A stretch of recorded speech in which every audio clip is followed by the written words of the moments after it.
નમસ્કાર, આપ જોઈ રહ્યા છો નેશન પ્લસ ન્યૂઝ. હું છું આપની સાથે હેતલ ભગત. સુરતના ઉત્તરાયણ પોલીસે 2 મોબાઈલ સ્નેચરોની ધરપકડ કરી છે, જેમાં સતત 15 દિવસ સીસીટીવી કેમેરા ચેક કરી મોબાઈલ સ્નેચિંગના 2 રીઢા આરોપીની ધરપકડ કરી છે.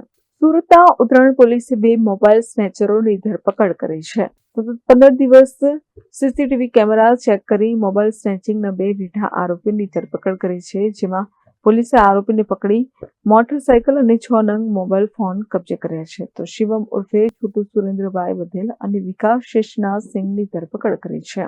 રાત્રિના સમયે વોકિંગ માટે નીકળતા લોકોને ટાર્ગેટ કરી મોબાઈલ સ્નેચિંગ કરતા હોય છે. ચાલુ બાઇક પર રાહદારી પાસે મોબાઈલ ઝૂંટવી ફૂલ સ્પીડમાં બાઇક ભગાવતા આરોપીની પૂછપરછમાં શહેરના બીજા ગુનાઓ ઉકેલાય તેવી શક્યતા વ્યક્ત કરવામાં આવી છે. આરોપી પાસે મળી આવેલા મોબાઈલ તમામ સ્નેચિંગ કરેલ છે.